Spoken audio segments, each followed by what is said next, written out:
Louie D, the freshwater guy, bringing it to you on a Monday morning to teach you a couple little things that were inspired to me from Annette, one of my adopted nieces, who is getting married in December. And she asked, oh wow, I really want to get some fishies now too. So I said, why not? Let's do a quick video on that. And so we will. And so here we are. What you need, first and foremost, for your beautiful future tank is a tank. Here is a tank. I am doing a water change, and I will explain why in a second. What you need to do for your beautiful tank is to get a tank. Preferably a tank that you can, one, afford, one, get as big as possible, because this way you can have as many fish as you would like, and we can talk about that at a future time. And also realize that a tank is heavy. A tank of water, a gallon of water is 8 pounds. So this 20 gallon tank weighs about 160 pounds. So you had better be prepared for such weight. And that is number one. Get yourself a new tank.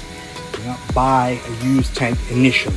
You want the best foot forward for your future freshwater tank.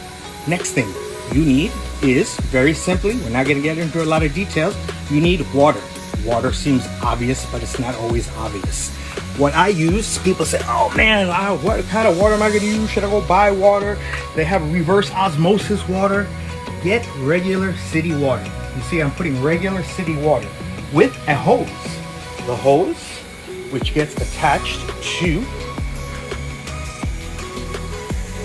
the water source, which is right there. Get yourself an aquarium or a python hose. It makes your life a heck of a lot easier. Why? Because you don't have to carry on buckets like I used to when I was a kid back in the early 1980s. So this is what you need to do secondly. Now, while the water's going in there, you say, well, the fish will be just fine, right? With regular city water? Incorrect. What you need to do is get yourself tap water conditioner.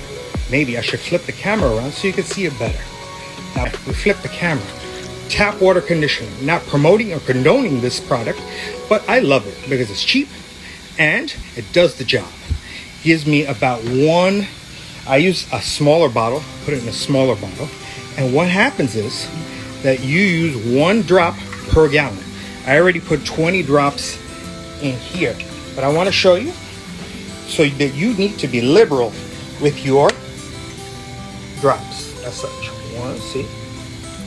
Liberal, see? And therefore, that way, your tank, your future beautiful tank, will now be free of chlorine, copper, all those things that will kill fish.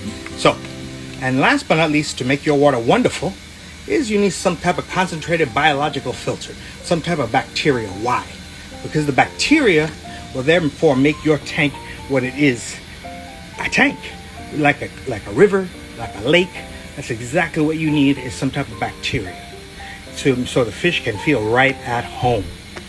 And last but not least, what I would get are plants like this, called a hornwort or anubias. They're very cheap, they're very simple, they're low maintenance, and all you need to do is plop them in there. And then, and the other plants, which was very kind, a lot of people on my Facebook group asked me, well, what is that kind of plant is that? That is called the Rotala indica. Remember, I do live in South Florida, and my tanks are outside, and I find that those are the plants that grow the nicest here in South Florida, in the South Florida heat. Now, with that said, your last step is to leave the tank alone. Just leave it alone. Don't touch it. Don't do anything to it. You have your beautiful tank. You put in your city water.